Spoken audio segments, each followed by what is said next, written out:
vous organisez vos conférences ensemble ou c'est chaque pays, chaque ville qui apporte sa contribution? Est-ce que c'est des conférences distinctes ou c'est en... Bon, ben, en fait, le programme est monté par l'Institut, puis l'Institut fait des contacts avec chacun, et le programme est monté avec la ville autre.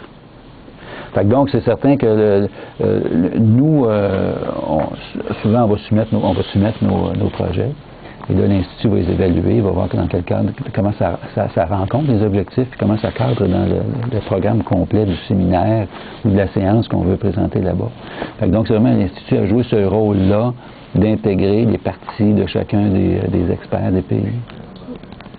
Et en termes de temps, ça représente quoi pour vous là, lorsque vous avez cette portion-là de votre travail, dans un sens? Qu'est-ce que ça implique comme temps de préparation? C'est ça, il y a c'est sûr que le temps où on est là, ça dure une semaine à peu près. Là. Normalement, quand on part, c'est pour une semaine complète minimum. C'est sûr qu'en Asie, c'est un peu plus long, mais normalement, c'est une semaine. Et dépendamment du matériel qu'on a déjà, parce que dans mon cas, à moi, j'avais déjà des documents préparés. Et ce que j'avais à faire, c'est de les ajuster au contexte dans lequel j'allais faire la présentation. Donc ça, dans ce cas-là, j'avais quelques heures là, à consacrer pour rajouter ça. Mais remonter complètement une présentation, ben ça demande beaucoup plus de temps. Mais dans mon cas, la présentation, elle était déjà existante. Et c'était seulement qu'une mise à jour que je devais faire. Donc, j'avais quand même quelques heures de préparation là, pour... Parce que c'est un sujet que vous maîtrisez de toute façon. C'est un sujet que je maîtrise, oui, que je maîtrise. Puis que c'est une présentation aussi que j'avais déjà faite. C'est que je maîtrisais bien parce que j'avais utilisé déjà. Donc, j'avais juste à l'adapter au contexte. Donc, c'était plus simple comme ça. Mais la plupart des experts à Montréal... souvent ont déjà ce matériel-là parce qu'il y en a beaucoup qui ont déjà fait des conférences ou des présentations sur leurs sujets d'expertise, je dirais. Fait que donc, pour ça, je pense que nos cadres ou les gens là, à la Ville de Montréal, il y en a beaucoup qui sont déjà préparés à ce genre d'expérience-là. Et pour votre expérience en Afrique, c'est la plus récente, cette expérience-là? Oui. Qu'est-ce que c'était? Dans quel contexte? Toujours dans l'environnement? C'est toujours au niveau de l'environnement. C'est toujours au niveau de la gestion des déchets et de la propreté. Okay. Donc, encore là, c'était sur place. Premièrement, de rencontrer les gestionnaires de travaux publics ou de l'environnement de la ville et de discuter avec eux de leurs différentes problématiques, d'aller voir sur le terrain. Là, il y avait des visites de fait, de voir quel genre d'installation ils avaient, comment ils géraient leurs activités, quelles étaient leurs problématiques particulières. Et là, nous, après ça, ben, on avait nos présentations qui se faisaient sur 2 ou 3 jours. Là. Et là, il y avait encore là des experts de d'autres pays qui étaient là aussi. Il y avait des experts africains, il y avait des experts européens et canadiens. Et là, ben, c'était justement après ça des échanges avec eux pour leur faire des recommandations les plus appropriées pour améliorer leurs conditions ou améliorer l'efficacité de leurs opérations. Et comment c'est perçu lorsque vous arrivez dans un pays, dans une nouvelle ville comme ça? Comment eux vous perçoivent lorsque vous arrivez? Je dois dire qu'on est toujours très bien accueillis parce que les gens, pour eux, c'est une opportunité de pouvoir avoir des contacts avec des experts internationaux. Fait que pour eux, là, c'est une valeur inestimable. Surtout que nous, ils n'ont rien payé, en fait, là, parce que c'est vraiment, nous, nos salaires sont payés par la ville d'où on vient. Et puis, on est là vraiment pour les aider. Fait que donc, ça, c'est une grande contribution pour eux et c'est très valorisant.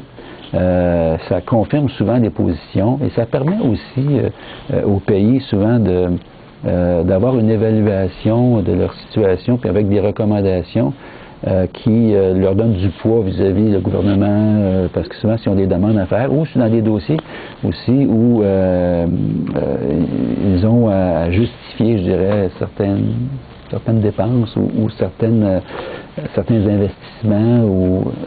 Donc, ça lui donne un peu de crédibilité aussi vis-à-vis cette approche-là ou vis-à-vis ce constat-là. Donc ça, c'est valorisant pour nous parce que on arrive là vraiment pour les aider. Puis ça, c'est un geste concret pour ces gens-là. Et justement, si on parle de votre expérience au niveau personnel, au niveau de votre carrière, qu'est-ce que ça vous a apporté à vous, là? Ça a dû être un plus, faire partie de l'institut, à quel niveau? Moi, je trouve ça très enrichissant parce que, premièrement, pour ceux qui aiment voyager, puis ceux qui aiment aussi connaître d'autres pays, d'autres façons de faire, d'autres cultures, c'est vraiment exceptionnel. Et la connaître dans ce contexte-là, d'aller aider, c'est vraiment aussi valorisant parce qu'au moins le geste qu'on pose, c'est pour aider des gens, c'est pas juste pour visiter ou en tourisme. C'est vraiment c'est un geste concret. Et puis ça nous permet de découvrir aussi des facettes de pays que les touristes ne voient pas, là, parce que c'est vraiment la gestion du pays. Fait que ça, pour moi, c'est un enrichissement, vraiment. Puis notre expertise, ben c'est une fun de la faire connaître aux autres, faire profiter d'autres personnes. Parce que la garder pour nous, je trouve que c'est un peu égoïste, surtout quand on est des pays riches, des pays qui ont beaucoup de richesses.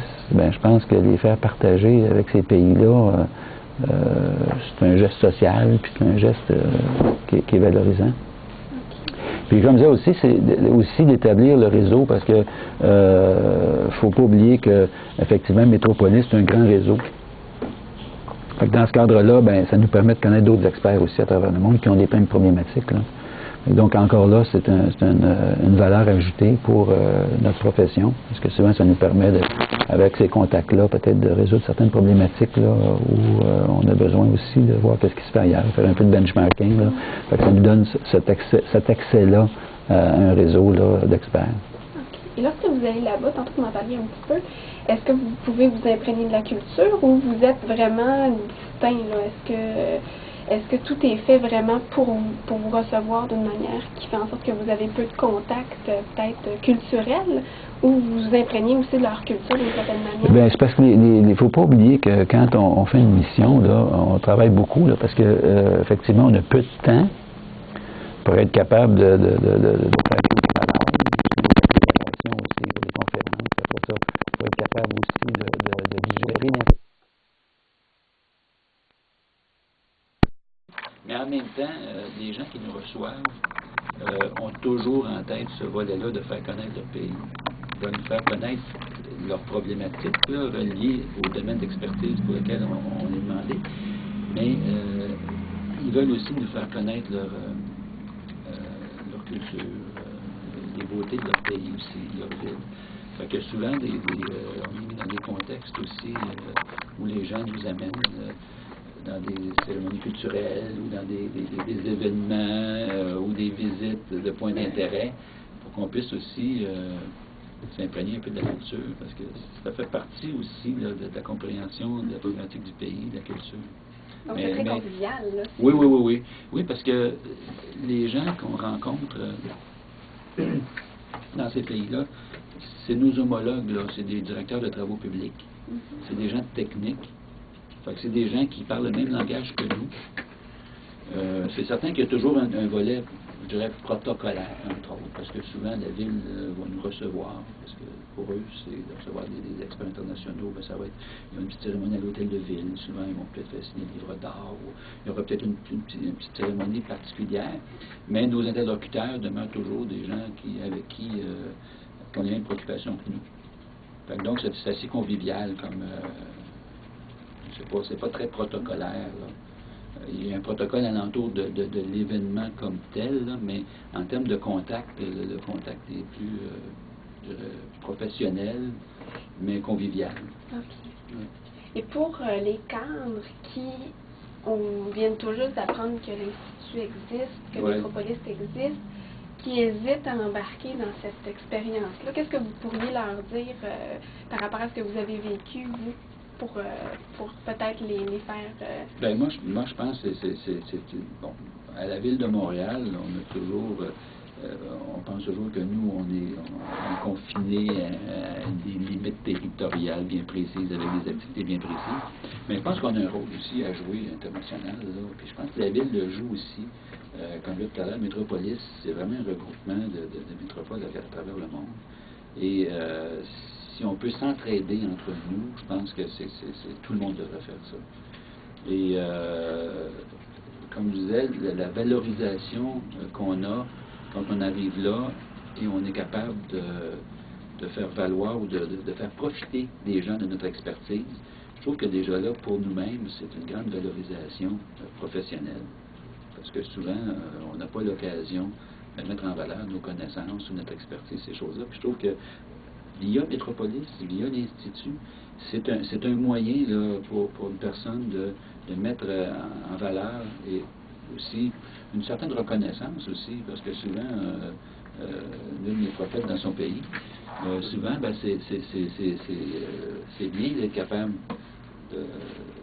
d'avoir une certaine reconnaissance internationale aussi, parce qu'on a de grandes compétences à la Ville de Montréal. Et je pense que ces compétences-là ben, méritent d'être connues, méritent d'être exportées d'une certaine façon. Pour les gens personnels, ben, ça leur fait connaître aussi une nouvelle culture. Et quand on revient, on ne voit peut-être plus la vie de la même façon. Ah oui, à ce point-là. Quand on voit les problématiques que les gens vivent pour des mêmes champs d'intérêt qu'on a, là, travaux publics, nous, bon, c'est sûr qu'on a la neige ici en Afrique, on n'a pas de neige, mais il y en a d'autres problématiques de sécheresse ou autres, tu connais. Et aussi les moyens dont ils disposent pour réaliser par rapport à nous, les moyens qu'on a pour faire nos activités. On s'aperçoit qu'on est gâté, on s'aperçoit qu'on vit dans un milieu favorisé, là, qui est agréable. Bien que ces pays-là aussi ont des beautés merveilleuses, puis il y a des charmes de ça, mais ça nous fait réfléchir par rapport à ce qu'on est, par rapport à nos valeurs, par rapport à notre façon de faire. Ça nous fait apprécier la vie différemment. Ça, c'est une grande valeur personnelle, je trouvais que ça. Et lorsque vous revenez ici, est-ce que vous devez, par l'Institut, donner des conférences sur ce qui s'est passé dans les pays que vous avez rencontrés, les régions? Bien, ça peut arriver. Ça dépend toujours de l'Institut, comment ils vont gérer les suites au projet. Okay. Parce que souvent, on a un responsable, je dirais, d'un dossier pour l'Institut. Par exemple, pour la question de la gestion des matières résiduelles ou des déchets d'un pays africain, on avait un responsable à Barcelone qui, lui, était le répondant pour ce dossier-là. Donc, lui recueillait nos informations et nos commentaires et assurait le suivi auprès de la ville. Parce qu'il y a toujours un suivi qui se fait au niveau des résultats, au niveau de ce que ça a apporté. Donc, nous, on est là pour contribuer à faire le rapport final. Puis, il y a des rencontres subséquentes après ça pour le suivi. On n'est pas toujours tenu d'y être, mais quand on est utilisé, ben on va se déplacer peut-être dans une deuxième fois pour assurer le suivi. Mais c'est pas toujours le cas. Okay. Juste pour ma compréhension, pour être certaine là, que je comprends un peu le processus, lorsque vous allez à l'extérieur, lorsque vous allez en Afrique par exemple, vous soumettez à l'Institut un petit peu ce que vous souhaitez aborder par rapport à la problématique. C'est ça? Eux font une espèce de plan qui pourrait... ils élaborent un petit peu le contenu. En fait, la façon dont ça fonctionne, c'est que la ville va s'adresser à Métropolis ou à l'Institut pour définir un besoin qu'ils ont. Nous, on a besoin de votre expertise, on a besoin de votre collaboration dans le domaine de la gestion des déchets, par exemple, ou de la propreté, ou d'autres domaines. Et là, à partir de ça, l'Institut va analyser